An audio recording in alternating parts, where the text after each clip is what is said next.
I pretended to be poor on dates. On the fifth date, she said something that changed everything.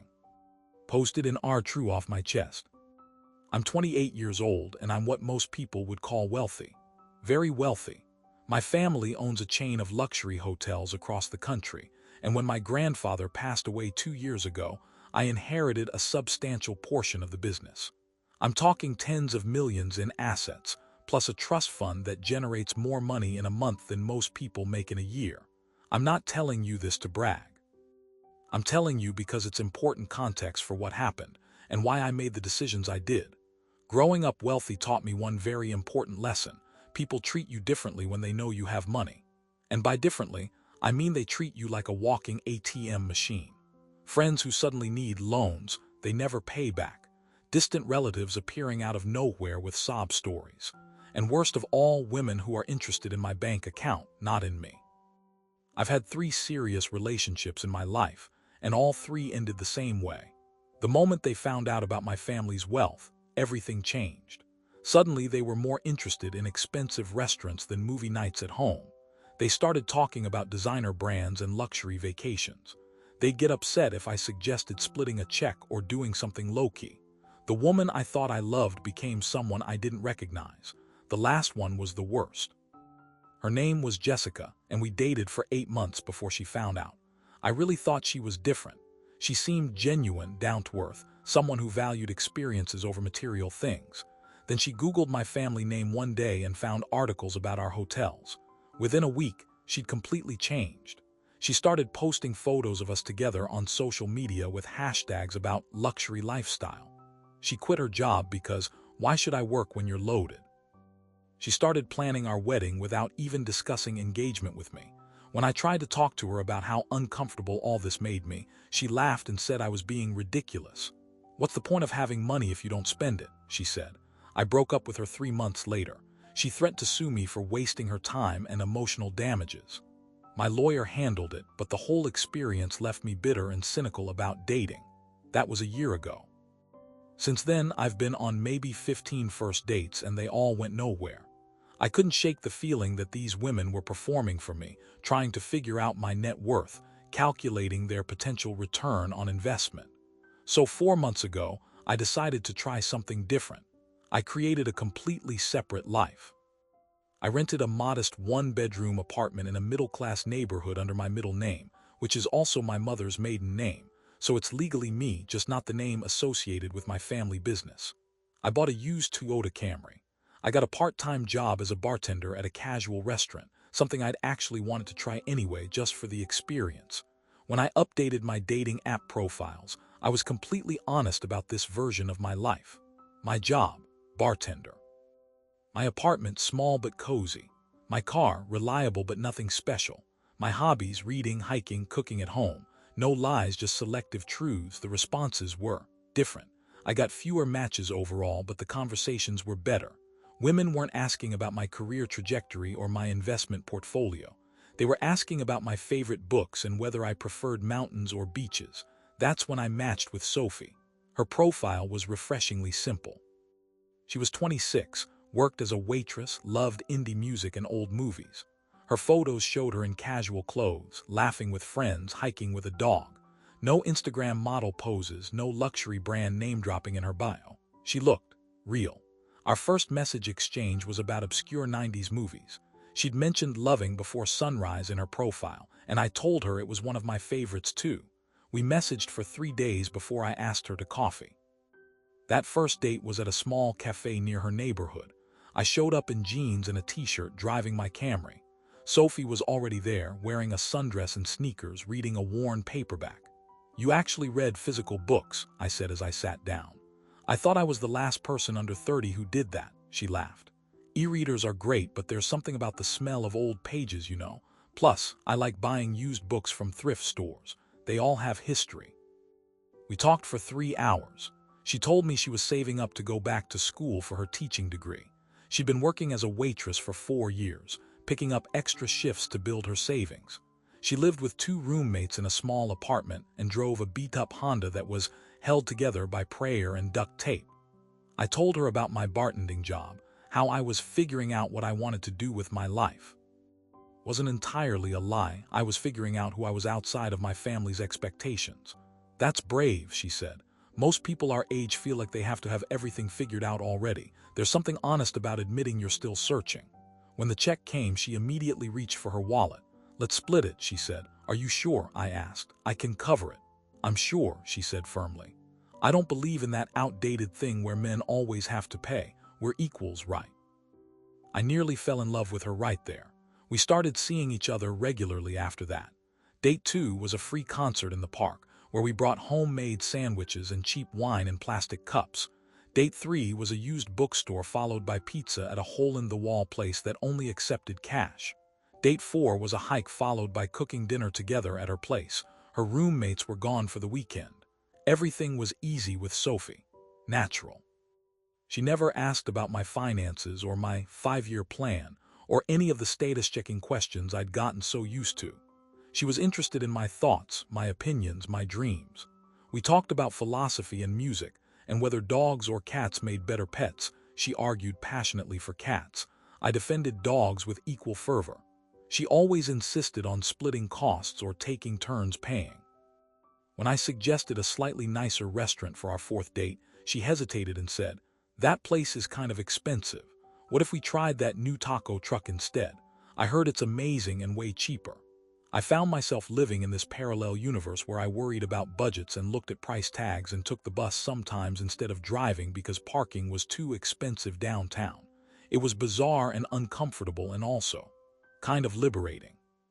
For the first time in my adult life, I was experiencing what normal people dealt with every day. But more importantly, I was falling for Sophie, really falling for her. The way she laughed at my terrible jokes, the way she got passionate about social justice issues, the way she insisted on rescuing a spider from her apartment instead of killing it because he's just trying to live his life. 3 months in, I knew I had a problem. I was in love with this woman and I was lying to her. Not directly, but by omission. And it was eating me up inside. That brings me to last Tuesday, our 5th official date, though at this point we were seeing each other 3 or 4 times a week. Sophie suggested we cook dinner at my apartment this time. I'd been avoiding having her over because my modest apartment was still nicer than what a bartender should realistically afford. I couldn't help myself from getting a place with good light and a decent kitchen. But I couldn't deflect anymore without seeming weird. I cleaned obsessively before she came over.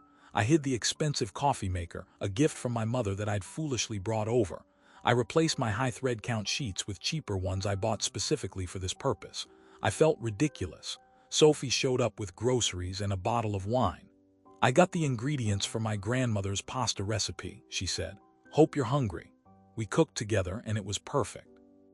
She told stories about her grandmother while teaching me to make the sauce just right. We laughed when I accidentally added too much garlic. "There's no such thing as too much garlic," she insisted. We danced badly to music from her phone while waiting for the water to boil. After dinner, we were sitting on my couch and Sophie got quiet. She had this look on her face like she was building up courage to say something. "I need to tell you something," she finally said, "and I'm worried about how you'll react." My heart dropped. This was it. She'd somehow found out who I really was. I braced myself for the confrontation. "Okay," I said carefully. She took a deep breath. "I haven't been completely honest with you about my job." "Wait, what?" "I mean, I do work as a waitress," she continued quickly. "That part is true, but it's not because I have to, it's because I wanted to experience what normal life was like." I stared at her, not understanding. She pulled out her phone and after a moment of hesitation showed me a news article. It was about a successful tech startup that had recently been acquired by a major company for $300 million, and there in the photo of the founding team was Sophie. "My real name is Sophia Chen," she said quietly. "I'm one of the co-founders of Technova. I sold my shares when we got acquired last year. I made a lot of money, more money than I know what to do with." I couldn't speak. I literally could not form words. "I know this is a lot," she continued, words tumbling out now. "And I know I should have told you sooner, but I've had such bad experiences with dating. Men either get intimidated and weird or they suddenly become interested in my career advice and start pitching me business ideas. Or worst of all, they start expecting me to pay for everything and fund their lifestyle." She looked at me with these vulnerable, scared eyes. "These past 3 months with you have been the most normal, genuine connection I've felt in years. You never asked about my net worth or my investment strategy. You split checks with me without ego. You seemed to actually like me for me, not for what I could do for you financially. When I suggested cheaper restaurants or free activities, you never complained or made me feel bad about it. You seemed to actually enjoy the simple stuff. And I loved that about you. I loved that you didn't need to impress me with expensive gestures. I loved that we could just be us. She took my hand. I was going to tell you sooner, I swear, but I kept chickening out because I didn't want things to change. And now I'm terrified that telling you this ruins everything. I started laughing. I couldn't help it. I laughed so hard that tears came to my eyes. Sophie looked hurt and confused. Why are you laughing? 'Cause, I managed to say between laughs, I have to show you something too. I pulled out my phone and found an article about my family's hotel chain, specifically an article from last year about the ownership transition after my grandfather's death. There was a photo of me at a charity gala wearing a tuxedo standing next to my parents. I watched Sophie's face as she read. Her eyes got wider and wider. Your family owns Meridian Hotels, she said faintly. You're one of the Meridian heirs. Yeah, I said. I'm sorry. I've been doing the exact same thing you have, playing poor because I was tired of gold diggers and people who only saw my bank account. We stared at each other for a long moment. Then Sophie started laughing too. We're both idiots, she said. Complete idiots, I agreed. We laughed until we couldn't breathe, until our sides hurt, until the absurdity of the whole situation fully sank in. So let me get this straight, Sophie said, wiping tears from her eyes. I've been splitting $5 coffee bills with a hotel empire heir, and I've been suggesting free concerts to a tech millionaire, I added. We've been outpourizing each other, she said. Is that even a word? It is now. We sat there grinning at each other like idiots, and then Sophie's expression turned serious. So what now? She asked quietly. Does this change things? I thought about it. Does it change things for you? No, she said immediately. I mean, I'm a little shocked, and we definitely need to talk more about all this. But the person I fell for over the past 3 months, the guy who makes terrible puns and can't dance and gets way too competitive about trivia games, that's who you are, right? The money is just a detail. That's exactly how I feel, I said. You're still the woman who rescues spiders and makes the world's best pasta and has incredibly strong opinions about the Oxford comma. The money doesn't change that. Okay then, she said. Okay. We kissed, and it felt like a beginning and an ending all at once. The beginning of something real built on who we actually were, and the ending of pretending, of hiding, of being afraid. But of course it wasn't that simple. There's something else I need to tell you, Sophie said, pulling back. And this is the part where things might actually get complicated. My stomach dropped again. What is it? You know how I said I sold my shares in Technova? She bit her lip. The company that bought us out, it was Vanguard Corp, okay? I didn't see why that mattered. Vanguard Corp is owned by the Chen family, she continued. My family, my father is the CEO, my mother is on the board. I didn't just sell my startup for a lot of money. I sold it to my own family's conglomerate, which I was always going to inherit a portion of anyway. I'm not just wealthy, I'm wealthy. How wealthy are we talking? I asked carefully. My family is worth about $8 billion, she said quietly. I'm an only child, most of it will eventually be mine. I let out a long breath. Okay, that's a lot of money. I know, and there's more. She looked genuinely worried now. My father hates the Meridian hotel chain, like actively despises it. Your family's luxury hotels compete directly with Chen Resorts, which is my family's main business. Our families have been rivals for like 20 years. There's all this bad blood about a deal that went wrong back in the day, and my father holds grudges forever. Oh no. When my dad finds out I'm dating a Meridian, Sophie continued, he's going to lose his mind. He's going to think you're using me to get business information or sabotage Chen Resorts or something paranoid like that. And when my parents find out I'm dating a Chen, I said slowly, realizing the full scope of the problem, they're going to think the exact same thing about you. We looked at each other with matching expressions of dawning horror. We're like a modern-day Romeo and Juliet, Sophie said. Except with more money and fewer swords, I added. Speak for yourself. My dad definitely has a metaphorical sword collection. Despite everything, I laughed. Then I took both her hands in mine. Look, I said, this is complicated. Our families are going to make this difficult, but I don't care. I've spent 3 months getting to know you, the real you, without any of the wealth or status stuff getting in the way. And I love what I found. I love you. It was the first time I'd said it. Sophie's eyes filled with tears. I love you too, she whispered. I love the guy who showed up to dates in a beat-up Camry and never made me feel bad about my budget constraints. I love that we built something real before all this other stuff complicated it. So we deal with it together, I said. We tell our families the truth. We weather whatever storm comes. And we remember that what we have is real, regardless of our last names or our bank accounts. Together, Sophie agreed.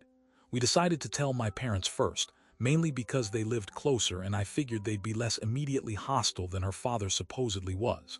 That Sunday, I drove to my parents' house, in my actual car, a Tesla, which felt weird after months of driving the Camry. Sophie came with me, dressed in one of her actual outfits instead of her waitress clothes, a beautiful designer dress that probably cost more than a month of rent for most people. You look different, I told her as we pulled up to my parents' estate. So do you, she said, gesturing at my expensive watch and tailored clothes. It's weird seeing you like this, like meeting you for the first time all over again. My parents were surprised when I called to say I was bringing someone to Sunday dinner. My mother had been pestering me about dating again, but I'd been dodging her questions for months. Mom, Dad, this is Sophia Chen, I said as we walked into the dining room. My girlfriend. My mother's smile froze on her face. My father's expression went carefully neutral, his negotiation face. Chen, my father repeated. As in Chen Resorts? Yes, Sophie said calmly. My father is David Chen. I know our families have had disagreements in the past, but I hope we can move past that. I love your son and he loves me, and that's what matters. My mother recovered first, her social training kicking in. Of course, dear, please sit down. Let's have dinner and get to know each other. Dinner was awkward, painfully awkward. My parents asked polite questions while clearly trying to figure out what Sophie's angle was. Was she spying? Was this some elaborate scheme? My father kept steering the conversation toward business, trying to trip her up. Sophie handled it with grace, answering honestly about her tech startup, her education, her interests, while making it clear she wasn't going to discuss Chen Resort's business. Finally, I'd had enough. Can we stop pretending this is a normal getting-to-know-you dinner? You both think she's using me. She's not. We met on a dating app where neither of us disclosed our real financial situations. We fell in love before either of us knew about the other's family. This is real, my father sighed. Son, I don't doubt your feelings are real, but you have to understand how this looks. The timing, the circumstances. There's no conspiracy here, Sophie interrupted quietly. Just two people who were tired of being valued for their money instead of themselves. We both hid who we really were and we fell in love anyway. You can accept that or not, but it won't change how we feel. My mother studied Sophie for a long moment. Then she smiled, her real smile, not her social one.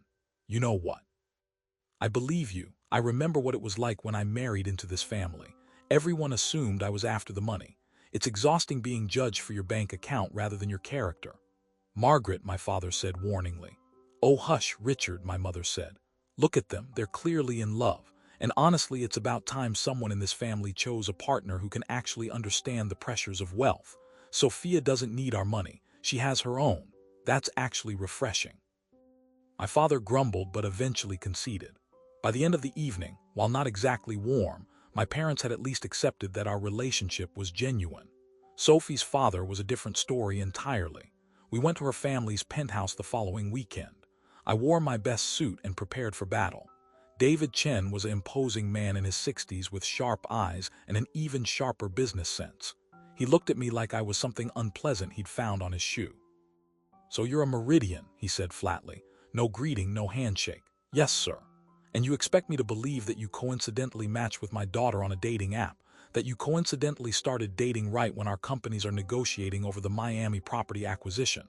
Dad, Sophie said firmly, we've been over this. We matched 4 months ago. The Miami negotiation started 3 weeks ago. Check the timeline. Timelines can be fabricated, he said, still glaring at me. Your family has been trying to undermine Chen Resorts for 2 decades. This is exactly the kind of underhanded tactic I'd expect from a Meridian. With all due respect, sir, I said, keeping my voice calm, I had no idea Sophie was your daughter when we matched. She was using her middle name on the app and we both deliberately hid our backgrounds. We were trying to find genuine connections, not business opportunities. And I'm supposed to believe that. Believe it or not, but it's the truth, Sophie said.